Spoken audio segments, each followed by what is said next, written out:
Why do I make those goofy faces? Why do people even want to listen to me? Yeah, I know, that doesn't make much sense, right? I know. Almost knocked my drink over. She needs to calm down. She needs to calm down. I am a hot mess. I'm the hot mess. That has actually got my listings removed by eBay. I know. It doesn't make much sense, so let me explain. Hi everyone, it's Lindey. Welcome back to my channel. I am super excited to be doing the second episode of Frequently Asked Fridays. In this series, I am going to be answering all of your questions and filling these videos with as much information as possible. A new Frequently Asked Friday video is going to be posted every other Friday, and each one is sponsored by Wholesale Ninjas. Because this video series is in collaboration with Wholesale Ninjas, every single episode they are going to be giving away a 100 count personal care or general merchandise lot to one of my viewers. And of course, if you are unfamiliar with Wholesale Ninjas, they are one of my favorite liquidation companies for sourcing inventory for reselling online. As you guys probably know, my favorite category to sell in is health and beauty, and Wholesale Ninjas always has an abundance of supply in those categories. So not only can you buy boxes from Wholesale Ninjas, but you can also buy pallets, and they offer a one-of-a-kind service. It's their pallet breakdown service where you can actually buy a pallet and have it broken down into smaller boxes and shipped to you for a flat $180 fee. Because of all of these things that Wholesale Ninjas does, I really feel like they stand out in the liquidation companies that exist because of these little things that they do to get resellers started with liquidation and help them to succeed. I do also have coupon codes for you to use if you'd like to try out Wholesale Ninjas yourself. The coupon codes will be down in the video description, but do keep in mind that they expire at the end of September. And remember, because Wholesale Ninjas is sponsoring this series, they are giving away a free box of inventory just for asking a question. All you have to do is put 5 question marks at the beginning of your question that will indicate entry into the giveaway. You can ask as many questions as you want to be featured on the series. However, only one of those questions is allowed to have the 5 question marks indicating entry into the giveaway. The giveaway period is right now between this video release and the next release. Make sure to hang out to the very end so you could find out if the question that you asked in the last giveaway period won you a free box of inventory. You know, let's go chat on the patio. Let's go get started. Okay, I'm gonna grab a drink. So I have to tell you guys, I tried this new drink and it's really freaking good. It's this right here, this Starburst all pink drink mix. So good. It's just perfect for dining on the patio because I'm fancy.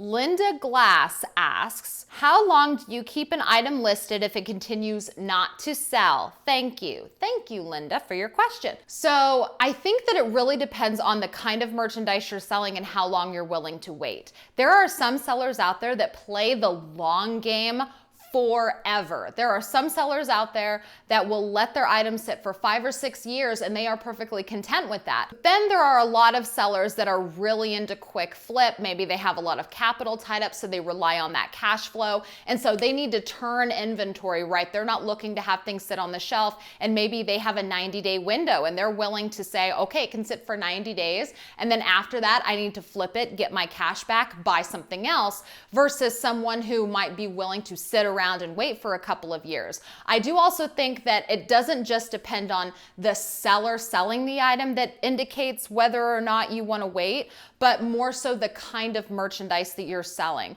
If you're selling something that's really rare and maybe you're waiting for the right buyer, it is likely that you're going to have to wait for a while. Versus if it's like a retail item that people buy on a regular daily basis that would normally flip fast anyway. So realistically, this should be up to you and how long you're willing to wait. If you're not willing to wait, or if you need the cash flow back, then there's nothing wrong with selling it just to get your money back so that you can use those funds to buy something else. But I would highly discourage you from selling stuff cheap just to get your money back too soon, because sometimes items are out there that just need a little bit of time for the right buyer to come along. Tanya Lips asks, what are your favorite tips for productivity? Do you use a task managing app or paper planners? So there are a lot of apps that exist, right? But I am a pen and paper kind of girl. As a matter of fact, This is completely not planned, by the way. You might think it was planned, but it's not, I can assure you. My planner is right here. It happens to be sitting on the kitchen island because I'm always walking through the kitchen on the way to my office, going here, going there, down to do inventory, shipping, back to my office. So I actually have the planner always sitting right here on my kitchen island because I always have to reference it. So what I prefer to do to manage all of my tasks is I do have a paper planner that I utilize. And what I will do is I will plan out my entire day by the hour if I can. I try to work off block scheduling. So I'll say, you know, this morning time frame, I'm gonna do a certain task, and then this afternoon time frame, I'm gonna do a certain task. And then what I will do to even make it a little bit easier for me to understand is I will also add Post-its to it. And the Post-its, I will basically have like a to-do list with items that I can just scratch off. So when I actually look at my planner for the day, not only will I have the tasks that I need to accomplish mapped out through my entire day in blocks by the hour, but I'll also have a Post-it note to reference for the most important things that need to get done for the day so that I can check them off the list. I've never had success with different kind of apps, mostly because I love pen and paper so much. That's how I do everything. I do my household budget with a pen and paper. I plan my work schedule with a pen and paper. I do everything pen and paper. It's just how I've always done it, and it's how I'm just more accustomed to brain dumping and planning my time. Carla Clausen asks, hi Lindey. Hello, Carla. I'm getting ready to start selling on eBay, and I heard you get 50 listings to start, but then I hear if you're a new seller, you can only list 10 items per month. Really confused. Thank you for all your wonderful videos. Thank you, Carla. Yeah, I know, that doesn't make much sense, right? I know. So they give brand new sellers more listings than they can actually use due to limitations. It makes zero sense, but this is something that eBay puts into play in order to protect the buyers on its platform. Because unfortunately, when you are a brand new seller, eBay doesn't know you and they don't know if you're going to try to scam buyers. Because unfortunately, there are a lot of sellers out there that will scam buyers. For instance, if I wanted to scam buyers, all I'd have to do is go open up an eBay account. I'd have to create one listing of iPhones, let's say, and I can put an iPhone price really super cheap with a quantity of 100 and then have all 100 sell in one day, but never actually send the phones to people, just take the money and run. That, of course, is an extreme case of scamming buyers, but that's the kind of instance that eBay is trying to avoid. If you can only list 10 items right now, I recommend going ahead and listing those 10 items, and then after 30 days, you can contact eBay and request that your limits are increased. You'll still have some listing limitations, but you'll have a lot more than 10, that's for sure. Oh, Karen, I don't want to butcher your name. Karen, is it Shiparts Harmon? Hopefully I didn't butcher that too bad. Hi Lindey, hi Karen. Great video, thank you. Question for you regarding health and beauty and liquidation lots. Do you describe and/or worry about disclosing any flaws or all flaws such as dents, dings, crushed boxes, different labels on items when you list? So here's the thing with that. I've actually learned a couple of things over time. I used to indicate dented or damaged boxes within the listings. However, that has actually got my listings removed by eBay. I know, it doesn't make much sense, so let me explain. There are some items that are required by FDA regulations that they cannot have damaged boxes, even if the boxes are still sealed. Yet there is no actual specification for these FDA regulations that says how damaged a box can be. So in order to comply with FDA regulations, eBay just simply removes all listings containing damaged box items that are regulated by the FDA. But that's not to say that you can't still sell them. So I was able to speak with a couple of different eBay representatives, and the conclusion that I was brought to was that you should avoid putting that kind of language in the body of your listing, because that is what's going to have your listing pulled down. If your item is truly unused, then you can just state the condition as new and just make sure to photograph any flaws on the box. TD Barnwell asks, have you covered calculated shipping in any of your videos? If not, what are the advantages or disadvantages of the same? Thank you for your question. So here's the rule of thumb that I always abide by when it comes to calculated shipping charged to the buyer. If I have an item that weighs over 1 pound and it does not fit in a flat rate of any type, I will charge calculated shipping to the buyer. And here's the reason for that. Because you cannot guarantee where your buyer is going to live in relation to you. If you've been shipping for any length of time, you know that the further a package has to go and the more it weighs, the more money it's going to cost. A lot of sellers get in trouble by assuming a little too much. They assume that they know what the shipping label is going to be. However, there is no guarantee of where your buyer is going to be. And when you estimate maybe a shipping cost of around $8 or $9 and they end up being in Hawaii or Alaska, it could be 3 times that. And then you get in trouble and you start eating into your profits.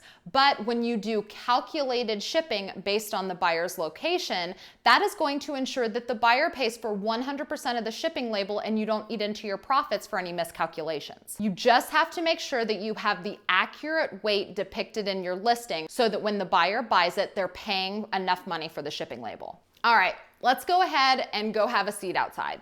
Amy Weller asks, should I have more than one store if I want to sell a combination of vintage and liquidation? By the way, I love your videos and look forward to them every day. Thank you, Amy. So this is a really popular question, right? There are a lot of people that like the idea of having multiple eBay stores depending on what categories they are selling in.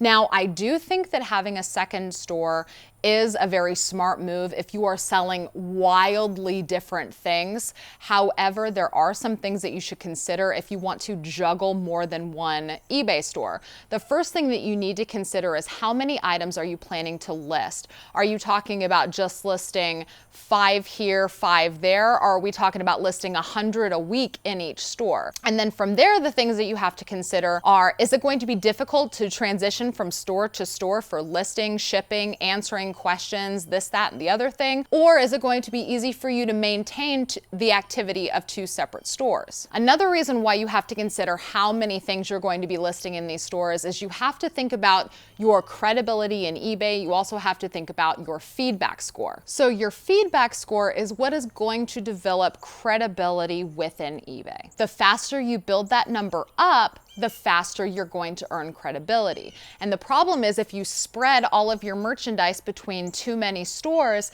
you are slowly building credibility in each store when you could be building credibility in eBay a lot faster if you just combine them into the same store. Because remember, it's sometimes really hard to get feedback out of customers. I think the last time I heard they were saying 1 in 10 actually leave feedback. So if you're having to sell 10 items just to get 1 credibility point in your feedback score, if you've got it spread against 2 different stores, then it's going to take even longer to build up that credibility. So my recommendation would be, if you plan to have 2 stores, but you are probably going to be listing less than 50 items a week in each store, it's probably best for you just to combine into 1 store rather than spread yourself too thin. Because remember, one of the benefits to having an eBay store is the ability to have store categories, which means that you can separate your store by category. So if you do have a buyer that's wanting to shop in your store for more than one thing, they can easily navigate your store by category and not have to look at a lot of the things that they really don't care about. Scott Takis asks, if you list priority mail as the shipping method for an item, but then decide it can go first class, is there a problem doing that? That is a very, very good question. I personally don't see a problem in doing that as long as you are offering free shipping and you're not so far away from the buyer that your buyer is going to get it in the same amount of time anyway. For instance, I live in Kansas, so I pretty much know that wherever my package goes, it's going to arrive in the same time frame first class as it would priority mail. So I'm not sacrificing a longer delivery time just to save money on postage. The other caveat to that is if your buyer pays for priority mail, then you need to send it priority mail. Because if your buyer actually pays for the shipping label and they have paid a certain dollar amount and they receive it in another shipping method, they're going to suspect that you've pocketed the difference. And that can result in a negative feedback, especially if their package gets there slower than they expected with priority mail. Jennifer Dawson asks, "Hi, Lindey." Hi, Jennifer. Do you price your items to be the best price out there, or do you price them at the price that you would make a certain amount of profit? Thanks so much. Good question. We got some good questions this week. So honestly, it depends on the item and it depends on how much I paid for that item. Because here's the thing, we don't sell things to lose money. There are some items that you have to price it a certain way, otherwise you're actually losing money. So there are some items where I will have a bottom line and I will say, I have to get this price for it so that I make a decent enough profit to make it worth my time. Or I have to sell it at this dollar amount at a minimum to even get my money back if it was, say, a bad buy and I'm just wanting to sell it so that I can get some cash flow. But I want to say 9 times out of 10, I am pricing with the market because I am in the business of turning inventory. I don't want it to sit around. Because if I have an item and I know I have to sell it at $30 to make a good profit, but everybody else on the platform is selling it for 20 bucks, it is very unlikely that I will sell that item at my $30 price point in a good time frame. So more often than not, I make sure to price things with the market so that it sells quickly. Nicole Bonner asks, do you spend time sending offers to watchers? If so, how much time, if any, do you recommend sending offers out? So yes, I do send offers to watchers. I prefer to do it twice a day. I'll do it first in the morning, and then I will also do it in the evening before I go to bed. I usually will just do it through the app, or I will do it in bulk on the desktop.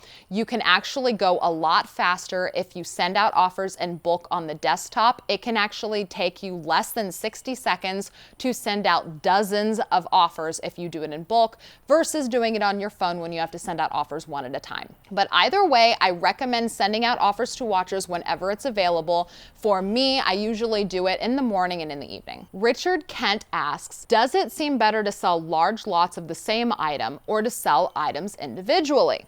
So let me know down in the comments below if you want to see a really detailed video about this, because I get this question a lot and it's really hard to articulate and communicate it in a really fast answer because there are so many variables that go along with whether or not you should do a lot or an individual. So let me know in the comments below if you'd be interested to see a detailed video covering all of the reasons why you should do one or the other.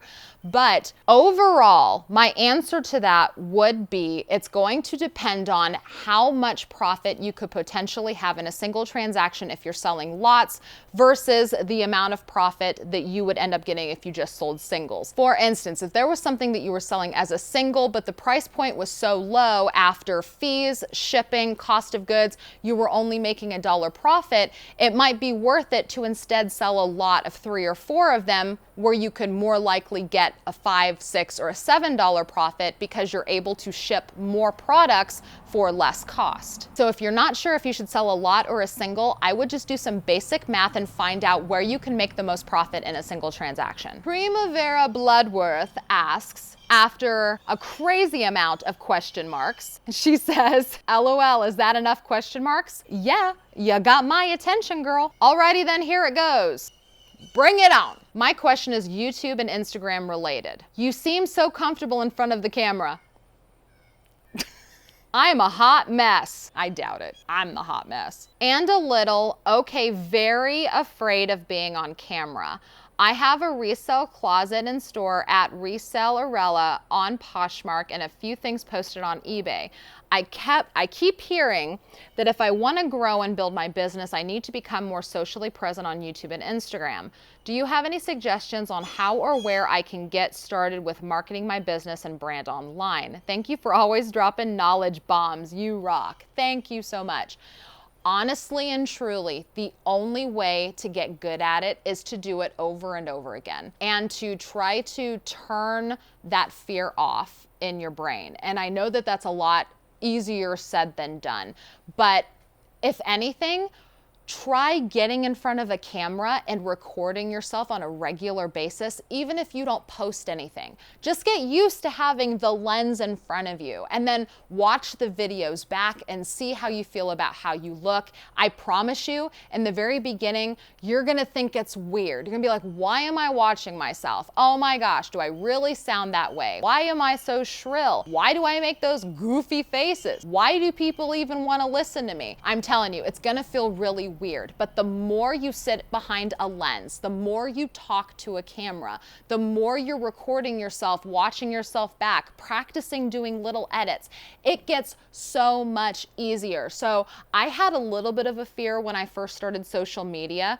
but it wasn't so much of a fear that it kept me from actually getting started. Honestly, because I didn't think anybody was gonna watch me anyway. I figured that I was gonna put out videos, I was gonna put out content into this black hole of social media, and nobody was ever gonna find me. Spoiler alert, they found me. And then I had to figure it all out. So I guess in a sense, I didn't have that fear because I didn't think that anyone was actually going to see me. And I thought that the few people that were going to see me were gonna be complete strangers and I wasn't gonna care what they thought. And I watch those old videos back now and I cringe so hard, so cringeworthy, but it was doing all of that cringeworthy content that got me familiar with talking to a camera. It got me familiar with communicating with a camera lens like it was my best friend, because y'all my friends. Y'all my best friends. And you get a lot more comfortable as time goes on, but you are never going to get comfortable if you don't turn on a camera and start talking to it like it's a person. Gonna feel weird, it's gonna be goofy, but do it. I tell you, it'll get easier. The best way to get started is just to do it, and the best piece of advice that I have for you on building a brand online is to be consistent and be yourself. Do not pretend to be somebody that you're not. Be 100% yourself and just be consistent. As long as you are consistent, it doesn't matter what platform you're working on, you'll start to see some growth as long as you don't stop. Brian Alves asks, how many hours of sourcing versus how many hours of actually listing do you average in a week? So I spend about 10 hours a week listing when I am really putting a lot of energy into listing. And I really don't spend a lot of time sourcing, mostly because I bring in inventory. I don't actually go out and find inventory. Most of my sourcing time is spent behind a computer looking at manifests, and I'll typically do that in the evening when I'm watching a TV show or relaxing. So I'm technically not having to use any of my work time in order to look through manifests because I'm doing it while I'm chilling out. Almost knocked my drink over. She needs to calm down. She needs to calm down. You'd think this was coffee and I'd had a few too many cups today. All right, yeah. And one of the reasons why I was so excited to get into sourcing liquidation versus going out and getting things was because I did have a limited amount of time to work, and I was finding that I was spending just as much time sourcing as I was actually listing, and a 50-50 split to me is not a very good use of time. Aaron K asks, what do you do when you receive an item in liquidation with a lot of competition and low comps? Example, a lipstick people are selling for $4.99 and free shipping. So if that ever happens to me, if there are singles that have extremely low comps, I will either sell lots, which goes back to the previous question about when to sell lots, because if you can sell, say, 2 lipsticks for $9 or 3 lipsticks for $14, that's when you're going to get more of a profit in a single transaction, because $4.99 is hardly worth it if it's worth it at all. It could be worth it if you paid almost nothing for it, but if you paid even $1 for it, you're gonna risk losing money. So in that instance, I would try to sell lots. Now, if you only have a single, that's when I would set it aside for a later time. Maybe I'll get another liquidation lot that has more of that, or maybe I can put some sort of a fun lot together and sell it on Mercari, or maybe that's something that I can sell off to a local client. For instance, I think I've talked to you guys about this before. Stuff like cosmetics, if it's not worth it to sell a single and I only have one, a lot of the times I will just put all of those together in a single box, and then I will just flip the whole box on Facebook Marketplace just to get my money back. So if I had a tube of lipstick and it was one tube of lipstick that was selling for $4.99 and free shipping, I wouldn't even bother listing it. I would just set it aside. I would sell it in a giant lot on Facebook Marketplace, or I'd keep it for myself. Sonia, is it Sonia Abregon? Hopefully I didn't butcher your name. How many times a year do you do inventory to make sure an item doesn't get lost? I will do inventory checks every quarter. So every 3 months, I will go through inventory and I will double check and make sure that everything is actually listed on eBay and no listings fell off. Ana Valdez asks, hi Lindey. Hello. Thank you for all the information. A lot to learn. You're very welcome. Thank you for watching. My question is, how do you manage the feedback? Do you ask the customer leaves you feedback? Do you leave them a feedback as soon as you ship the item?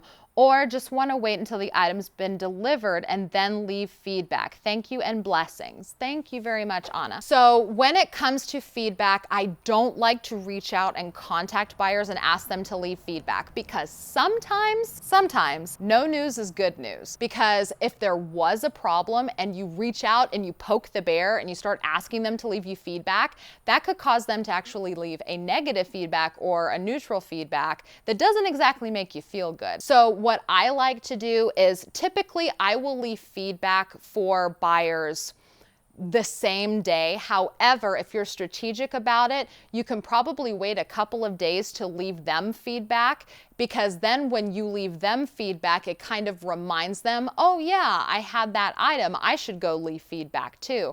So usually I will just go ahead and leave feedback the day that I ship it, but there was a time when I was really trying to raise my feedback score. I was strategically leaving feedback. I would wait a couple of days because hopefully the item would have arrived by then, and then me leaving feedback could also trigger them to leave feedback for me as well. Jennifer C asks, how do you handle a buyer who does not pay after repeated requests? I have immediate payment selected on my account. Thank you for helping us. Thank you very much for your question, Jennifer. So Jennifer, you can open an unpaid item case. So here's the thing. Even if you have immediate payment required, if you run an auction or if you send an offer and they accept, or they send you an offer and you accept, immediate payment does not apply. Immediate payment required only comes into consideration when they have just straight up purchased an item. And a lot of the times there are people that don't even understand that sending an offer is like a contract, and if you choose to accept it, they have to pay. And because they don't understand that, they just think that they just won't pay. So you can open an unpaid item case after 3 days, and when that is open, they will then have 4 days to pay. If they still don't pay, then you're able to relist the item and they get a ding on their buyer account. The Crazy Hippie asks, Lindey, when a buyer pays for shipping and the shipping is less than they paid, what happens to the leftover money? Example, they paid $99 for shipping, but ended up costing $50. What happens to the $49 difference? You keep it. I know that there are a lot of sellers out there that would refund that money to the buyer, but honestly, I don't understand why sellers do that. The buyer knows how much it's going to cost to purchase the item. So if the shipping label costs less than was initially estimated, there's a siren. When the buyer buys their item, they know how much it costs. They are told how much it's going to be with the sale price plus the shipping. And if they're okay paying that dollar amount, just because the shipping label ends up cheaper than was estimated, that doesn't mean that they should get a refund. Do you think that any major department stores, what is with the siren? Do you think that any major department stores out there, after you've paid for shipping, are going to send you a refund because the shipping label ended up being less than was initially estimated? No, absolutely not. They're keeping that money. You should too. Marla Stern asks, you mentioned that you contact people to coach them. Is this still possible? I really need help in the motivation. Yes, Marla, I do coaching calls. There is an email down in the video description to contact me. If you are interested in learning more about a coaching call, you can email me at ShopLindeyDirect@gmail.com. Crochet asks, when you first started out, how much money did you start with? We are taking 100 every week to build up inventory, and we are selling and spending it as fast as we get it. We really want to try Wholesale Ninjas, but we don't have 800 or 1200 in one shot.